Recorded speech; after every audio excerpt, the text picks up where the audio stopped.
ಮನೆಯಲ್ಲೇ ಸುಲಭವಾಗಿ ಕಪ್ ಕೇಕ್ಸ್‌ನ ಯಾವ ರೀತಿ ಮಾಡೋದು ಅನ್ನೋದನ್ನ ಈ ವಿಡಿಯೋದಲ್ಲಿ ನೋಡೋಣ. ತುಂಬಾನೇ ಈಸಿಯಾಗಿ ಟೇಸ್ಟಿಯಾಗಿರುವಂಥ ಈ ಚಾಕ್ಲೇಟ್ ಕಪ್ ಕೇಕ್ಸ್‌ನ ಮಾಡ್ಬೋದು. ಮಕ್ಕಳಿಗಂತೂ ತುಂಬ ಇಷ್ಟ ಆಗುತ್ತೆ. ಈಸಿಯಾಗಿ ಎಲ್ಲರೂ ಸಹ ಮಾಡ್ಬೋದು. ಏನೆಲ್ಲ ಇಂಗ್ರೀಡಿಯೆಂಟ್ಸ್ ಬೇಕು ಅಂತ ನೋಡೋಣ ಬನ್ನಿ. ಮೊದಲು ನಾನಿಲ್ಲಿ ಅರ್ಧ ಕಪ್ಪಷ್ಟು ಹಾಲನ್ನ ತಗೊಂಡಿದ್ದೀನಿ. 1 ಟೀ ಸ್ಪೂನಷ್ಟು ವೆನಿಗರ್‌ನ ಹಾಕ್ತಾ ಇದ್ದೀವಿ. ಹಾಲೆಲ್ಲ ನಮಗೆ ಇಲ್ಲಿ ಸ್ವಲ್ಪ ಒಡೆದಾಗಬೇಕು, ಹಾಗಾಗಿ ವೆನಿಗರ್‌ನ ಹಾಕಿದ್ದೀವಿ. ಇದರ ಬದಲು ನೀವಿಲ್ಲಿ ಅರ್ಧ ಕಪ್ಪಷ್ಟು ಮೊಸರನ್ನ ಬಳಸ್ಬೋದು. ಚೆನ್ನಾಗಿ ಮಿಕ್ಸ್ ಮಾಡಿ ನಂತರ ಇದಕ್ಕೆ ಅರ್ಧ ಕಪ್ಪಷ್ಟು ಸಕ್ಕರೆಯನ್ನು ತಗೊಂಡಿದ್ದೀನಿ. ಇದನ್ನು ಸಹ ನಾವಿಲ್ಲಿ ಸಕ್ಕರೆ ಕರಗೋವರೆಗೂ ಚೆನ್ನಾಗಿ ಮಿಕ್ಸ್ ಮಾಡ್ಕೋಬೇಕಾಗುತ್ತೆ. ಈ ಜಾಗದಲ್ಲಿ ನೀವು ಸಕ್ಕರೆ ಪೌಡರ್ನು ಬಳಸ್ಬೋದು. ಎಣ್ಣೆ ಹಾಕಿದ್ದೀವಿ ನೋಡಿ. ಸನ್ಫ್ಲವರ್ ಆಯಿಲ್ನ ನಾವಿಲ್ಲಿ 1/4 ಕಪ್ಪಷ್ಟು ಹಾಕಿದ್ದೀವಿ.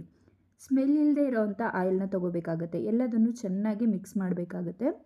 ಎಣ್ಣೆ ನಮಗೆ ಚೆನ್ನಾಗಿ ಮಿಕ್ಸ್ ಆಗಬೇಕು, ಸಕ್ಕರೆ ಕರಗಬೇಕು. ಈಗ ಈ ಸಮಯದಲ್ಲಿ ನಾನು ಕಪ್ಸನ್ನ ತೊಗೊಂಡಿದ್ದೀನಿ ನೋಡಿ. ನೀವು ನಾರ್ಮಲಾಗಿ ನೀರು ಕುಡಿಯೋದಕ್ಕೆ ಕಪ್ ಸಿಗುತ್ತಲ್ಲ, ಆ ಕಪ್ನ ತೊಗೊಂಡು ಅದಕ್ಕೆ ಸ್ವಲ್ಪ ಎಣ್ಣೆ ಹಚ್ಚಿ ಗ್ರೀಸ್ ಮಾಡಿ ಇಟ್ಕೋಬೋದು. ಪೇಪರ್ ಕಪ್ ಸಿಗುತ್ತಲ್ಲ, ಅದನ್ನು ಬಳಸ್ಬೋದು ಇಲ್ಲಿ.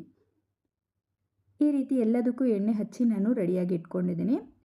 ಕೇಕ್ನ ನಾವು ಓವನಲ್ಲಿ ಮಾಡ್ತಲ್ಲ, ಹಾಗಾಗಿ ಕಡಾಯಿನಲ್ಲಿ ಮಾಡ್ತಾ ಇದ್ದೀವಿ ನೋಡಿ. ಈ ರೀತಿ ಒಂದು ಬಾಣಲಿ ಇಟ್ಟು ಮಧ್ಯದಲ್ಲಿ ಈ ರೀತಿ ಒಂದು ಸ್ಟ್ಯಾಂಡ್ನ ಇಟ್ಕೋಬೇಕಾಗುತ್ತೆ. ಸ್ಟ್ಯಾಂಡ್ ಇಲ್ಲ ಅಂದರೆ ಪ್ಲೇಟ್ ಇರುತ್ತಲ್ಲ, ಪ್ಲೇಟ್ನ ಉಲ್ಟಾ ಮಾಡಿ ಇಟ್ಕೊಳ್ಳಿ. ಇದರ ಮೇಲೆ ಮುಚ್ಚಳ ಮುಚ್ಚಿಬಿಟ್ಟು ಇದನ್ನು ನಾವು 10 ನಿಮಿಷ ಕಡಿಮೆ ಉರಿಲಿ ಪ್ರೀ ಹೀಟ್ ಮಾಡ್ಕೋಬೇಕಾಗುತ್ತೆ. ಈಗ ಇದನ್ನು ಚೆನ್ನಾಗಿ ಮಿಕ್ಸ್ ಮಾಡಿ, ಸಕ್ಕರೆ ಎಲ್ಲ ಕರಗಿದೆ ನೋಡಿ, ಎಲ್ಲ ನೀಟಾಗಿ ಕರಗಿದೆ. ಈಗ 1 ಸ್ಪೂನಷ್ಟು ವೆನಿಲಾ ಎಸೆನ್ಸ್ ಹಾಕಿದ್ದೀನಿ. ಇದಿಲ್ಲ ಅಂದರೆ ಏಲಕ್ಕಿ ಪುಡಿನ ಹಾಕಿ. ನೆಕ್ಸ್ಟ್ ಇಲ್ಲಿ 1 ಕಪ್ಪಷ್ಟು ಮೈದಾ ಹಿಟ್ಟನ್ನು ತೊಗೊಂಡಿದ್ದೀನಿ.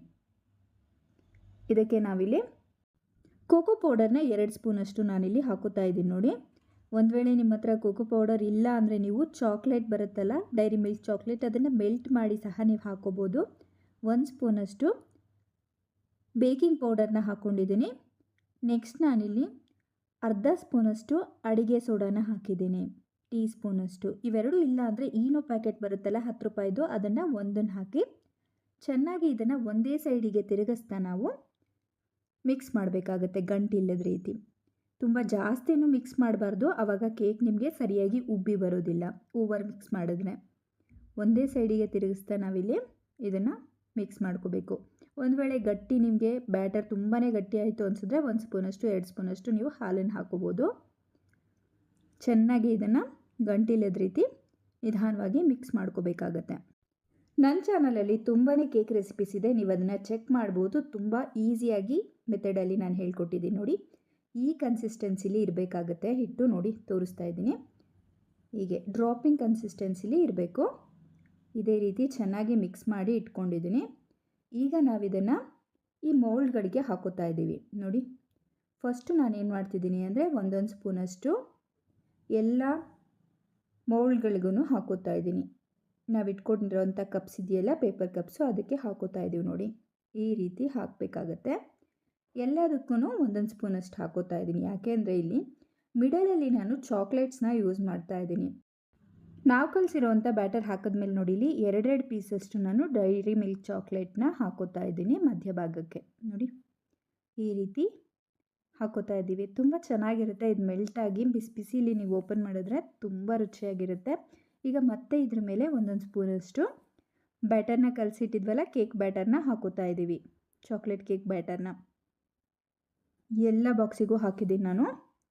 ಈಗ ಮೇಲೆ ಸ್ವಲ್ಪ ಚಾಕೋ ಚಿಪ್ಸ್ನ ಹಾಕ್ತಾ ಇದ್ದೀನಿ. ಟೇಸ್ಟ್ ಚೆನ್ನಾಗಿರುತ್ತೆ, ಹಾಗೆ ನೋಡೋದಕ್ಕೂ ತುಂಬ ಚೆನ್ನಾಗಿರುತ್ತೆ. ಹಾಗಾಗಿ ಈಗ ಇಲ್ಲಿ ಕಡಾಯಿನ ಬಿಸಿ ಆಗೋದಕ್ಕೆ ಇಟ್ಟಿದ್ವಲ್ಲ, ಇದನ್ನು ನಿಧಾನವಾಗಿ ತೆಗೆದುಬಿಟ್ಟು 10 ನಿಮಿಷ ನಾವು ಪ್ರೀ ಹೀಟ್ ಮಾಡ್ಕೊಂಡಿದ್ದೀವಿ. ಈಗ ಇದನ್ನು ಒಂದು ಪ್ಲೇಟ್ ಮೇಲೆ ಇಟ್ಬಿಟ್ಟು ಒಳಗಡೆ ಇಡ್ತಾ ಇದ್ದೀನಿ ನೋಡಿ. ಇಟ್ಟು ಮುಚ್ಚಳನ ಕ್ಲೋಸ್ ಮಾಡಬೇಕಾಗುತ್ತೆ. ಕ್ಲೋಸ್ ಮಾಡಿ ಇಲ್ಲಿ 40 ನಿಮಿಷ ನಾವು ಉರಿನ ಕಡಿಮೆ ಇಟ್ಟು ಬೇಯಿಸ್ಕೋಬೇಕಾಗುತ್ತೆ. ಉರಿ ಪೂರ್ತಿ ಕಡಿಮೆ ಇರಬೇಕು. 40 ನಿಮಿಷ ಸುಡ್ತಾ ಇರುತ್ತೆ, ನಿಧಾನಕ್ಕೆ ನೀವು ಇಲ್ಲಿ ಓಪನ್ ಮಾಡಿ ಇಟ್ಕೋಬೇಕಾಗತ್ತೆ. ಯಾಕೆ ಈ ರೀತಿ ಮಾಡ್ತಾ ಇದ್ದೀವಿ ಅಂದರೆ, ನಾವು ಓವನಲ್ಲಿ ಬೇಕ್ ಮಾಡಿದ ರೀತಿ ಕಡಾಯಿಲಿ ಬೇಕ್ ಮಾಡೋದಕ್ಕೋಸ್ಕರ ಫಸ್ಟೇ ಪ್ರೀ ಹೀಟ್ ಮಾಡಿದ್ದೀವಿ. ಇಲ್ಲಿ 40 ನಿಮಿಷ ಆದಮೇಲೆ ತೆಗೆದು ತೋರಿಸ್ತಾ ಇದ್ದೀನಿ ನೋಡಿ. ನೋಡಿ ಚೆನ್ನಾಗಿ ರೈಸ್ ಆಗಿದೆ, ಮೇಲೆ ಉಬ್ಬಿ ಬಂದಿದೆ. ಈಗ ಇದು ಬೆಂದಿದೆಯಾ ಬೆಂದಿಲ್ವಾ ಅಂತ ನೀವು ಟೂತ್ಪಿಕ್ನ ಹಾಕಿ ಚೆಕ್ ಮಾಡ್ಕೋಬೋದು.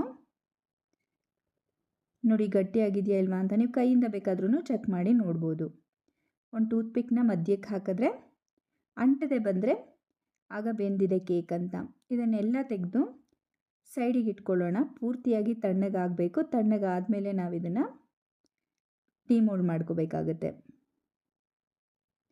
ಇಲ್ಲ ಬಿಸಿ ಬಿಸಿಯಲ್ಲೇ ತಿಂತೀವಿ ಅಂದರೆ ನೀವು ಡಿಮೋಲ್ಡ್ ಮಾಡ್ಬೋದು. ಒಂದು 10 ನಿಮಿಷ ಹಾಗೆ ಬಿಟ್ಬಿಡಿ. ಆಮೇಲೆ ಇದನ್ನು ತೆಗೆದು ಡಿಮೋಲ್ಡ್ ಮಾಡ್ಕೋಬೇಕಾಗತ್ತೆ. ನಾನಿಲ್ಲಿ ತೋರಿಸ್ತಾ ಇದ್ದೀನಿ ನೋಡಿ. ತುಂಬಾ ರುಚಿಯಾಗಿರುವಂಥ ಚಾಕ್ಲೇಟ್ ಕೇಕ್ ರೆಡಿಯಾಗಿದೆ. ನೀವು ಸಹ ಟ್ರೈ ಮಾಡಿ ಯಾವ ರೀತಿ ಬಂತು ಅಂತ ನನಗೆ ಕಮೆಂಟಲ್ಲಿ ತಿಳಿಸಿ. ವಿಡಿಯೋ ಇಷ್ಟ ಆದರೆ ರಜನಿ ಅಡುಗೆ ಚಾನಲ್ನ ಸಬ್ಸ್ಕ್ರೈಬ್ ಮಾಡಿ, ಹಾಗೆ ಲೈಕ್ ಆ್ಯಂಡ್ ಶೇರ್ ಮಾಡೋದನ್ನು ಮರಿಬೇಡಿ. Thanks for watching. ಮತ್ತಷ್ಟು ಸಿಂಪಲ್ ರೆಸಿಪಿಗೋಸ್ಕರ ರಜನಿ ಅಡುಗೆ ಚಾನಲ್ನ ನೋಡಿ. ಕೇಕ್ ನೋಡಿ ಎಷ್ಟು ಚೆನ್ನಾಗಿದೆ ಅಂತ ನೀವು ಇಲ್ಲಿ ನೋಡ್ಬೋದು.